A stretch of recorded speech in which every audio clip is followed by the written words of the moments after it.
Saudaraku, ada suatu pasal yang dirahasiakan oleh hampir semua guru pembimbing pada murid anak didiknya karena suatu alasannya yang masuk akal. Pertama, karena pintu guru sejati itu tersembunyi, jadi tidak bisa dan tidak boleh mengajarkannya asal sembrono. Kedua, perlu dasar ilmu pengertian yang lebih dari cukup sebelum mempelajarinya, karena jika tidak akan pernah bisa paham dan mengerti, bahkan bisa gila, stres, atau sang guru pembimbing bisa dicap sesat oleh murid anak didiknya. Oleh sebab itu, tidak diajarkan kepada orang-orang yang belum pernah belajar tentang ilmu tauhid, sifat 20. Kenapa bisa begitu? Sebab hal ini berisi ilmu-ilmu khusus pelajaran mengenal diri atau tata cara mengenal Allah, Sang Pencipta alam dan segala isinya.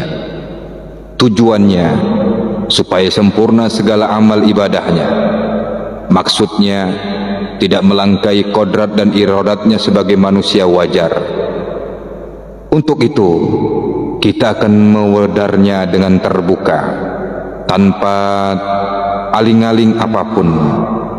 Terserah Anda mau menyebut saya sesat atau kafir, karena inilah kenyataannya, inilah kebenarannya, dan silakan dibuktikan sendiri jika tidak percaya. Ketahuilah, tanpa yang hidup, jasad tidak ada artinya, tetapi benda mati inilah, jasad inilah yang dijaga dan diutamakan oleh kebanyakan orang di dunia ini. Sedangkan kita semua tahu, bila mati kelak, jasad akan busuk dan ditanam atau dibakar. Ini menunjukkan bahwa mati ialah bila hidup yang menghidupkan jasad tadi meninggalkan jasadnya. Kebanyakan manusia pada umumnya menganggap bahwa hidup di dunia ini itu hanyalah cukup makan, bergerak, mencari kemewahan, kawin, menyelesaikan kepentingan, mencukupi kebutuhan dan keperluan, bekerja dan lain-lain.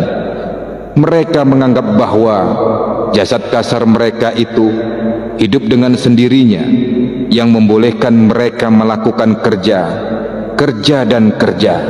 Tapi pernahkah mereka berpikir bahwa jasad mereka itu sebenarnya ialah benda mati yang tidak dapat hidup dan bergerak dengan sendirinya, tanpa ada sesuatu yang menghidupkannya? Di manakah letaknya yang dipanggil hidup itu? Dengan adanya yang hidup itulah jasad kita itu hidup. Sebenarnya hidup itu diam di dalam jasad kita sendiri, dan dialah yang dipanggil diri sebenar diri. Tapi pernahkah kita berpikir tentang diri atau mencoba mencari dan mengenalnya? Persoalan yang akan timbul ialah, dari mana diri itu? Di mana letaknya diri itu? Terdiri dari apakah diri itu? Kemanakah perginya diri itu? Apabila jasad mati, atau dengan kata lain diri meninggalkan jasad? Yang paling penting sekali, bolehkah kita mengenal diri sebenar-benarnya diri kita itu?